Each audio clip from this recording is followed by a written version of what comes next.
My name is Anya, and I am 24 years old.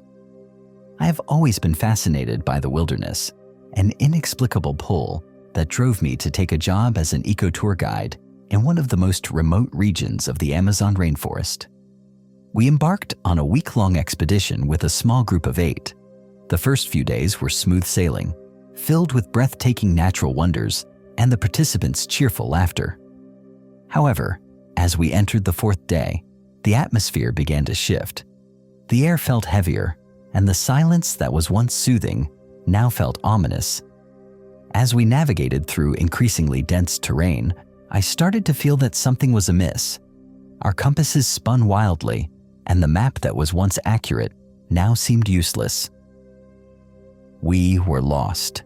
Panic began to creep in amongst the participants, and I tried my best to remain calm, assuring them that we would find our way out. We began hearing strange sounds, like whispers carried on the wind, yet there was no one around us. Then we started seeing them. Footprints. Footprints that did not match any ordinary human tracks. They were larger, deeper, and strangely seemed to repeat the same pattern, as if something was watching us from behind the trees. That night, we set up camp under a pitch-black canopy. The sounds grew louder, and we could hear the distinct sound of footsteps drawing nearer. One of the participants, a man named Ben, insisted he saw a shadow moving amongst the trees, something incredibly large and moving with unnatural speed. We all felt a chilling fear, but none dared to venture out of our tents. In the morning, we discovered that most of our supplies were gone, and the same footprints were visible, circling our camp. We kept moving, hoping to find a river or any sign of civilization. However, the jungle seemed to be holding us captive. Every time we thought we had found a way, we ended up deeper in our disorientation. Ben, increasingly terrified, began to mutter about something hungry in the jungle, a phrase he had heard from locals he met before this trip. He said that this jungle ate people. His words echoed in my mind. By the 7th day, only 4 of us remained. Our group had been decimated by hunger, exhaustion, and the relentless terror. Ben had disappeared the previous night, and we only found his boot near a small stream, torn and stained with blood. We pressed on, our hope dwindling. That's when we saw it. A strange structure made of woven branches and leaves, like a giant nest.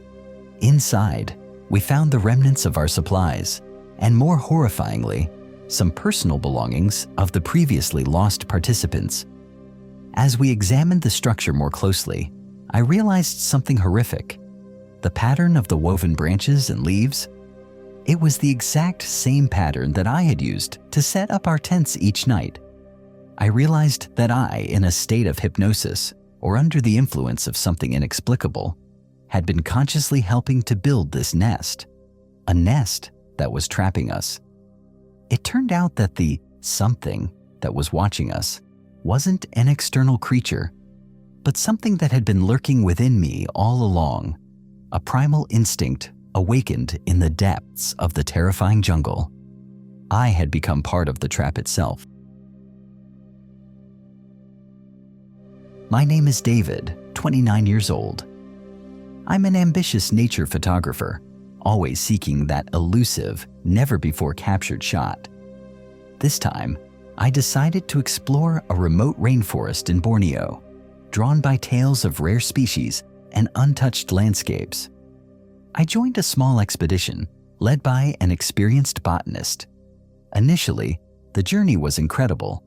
Towering trees formed a dense canopy, covering the sky like a giant green dome, and the sounds of wildlife filled the air. However, as we ventured deeper, the natural beauty began to feel oppressive. We found areas where the trees grew so densely that sunlight barely penetrated, creating a dark and humid atmosphere. The air became stagnant, and we started to feel a creeping sense of unease. We began hearing strange sounds, like very faint whispers that seemed to come from everywhere and nowhere. At first, We dismissed them as the wind or animals, but the whispers persisted, becoming more frequent and clearer. One of our team members, a young biologist named Sarah, was the first to show deep distress. She claimed to hear her name being called from the depths of the jungle, even though we were all close by. She started acting strangely, often staring into the darkness, as if she saw something we couldn't.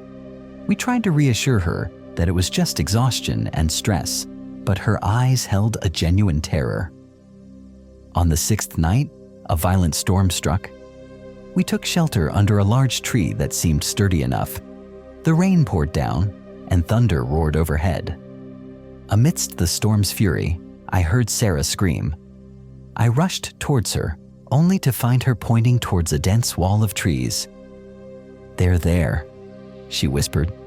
"They're watching." I saw nothing but darkness and rain.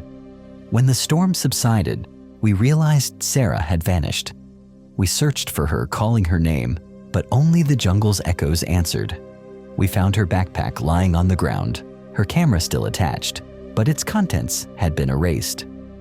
All that remained were a few blurry, terrifying photos of what appeared to be eyes.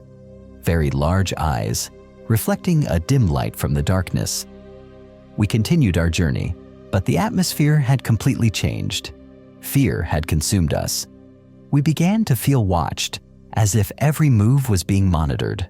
The whispers returned, this time sounding clearer, like voices singing a dreadful melody.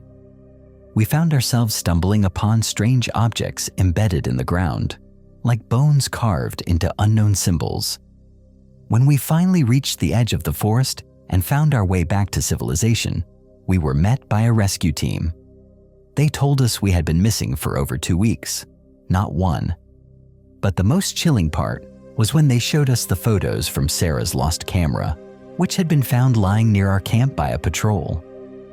Among the blurry photos of eyes, there was one clear photo. It was of Sarah, smiling, standing in front of the camera, but in her eyes was reflected the shadow of me.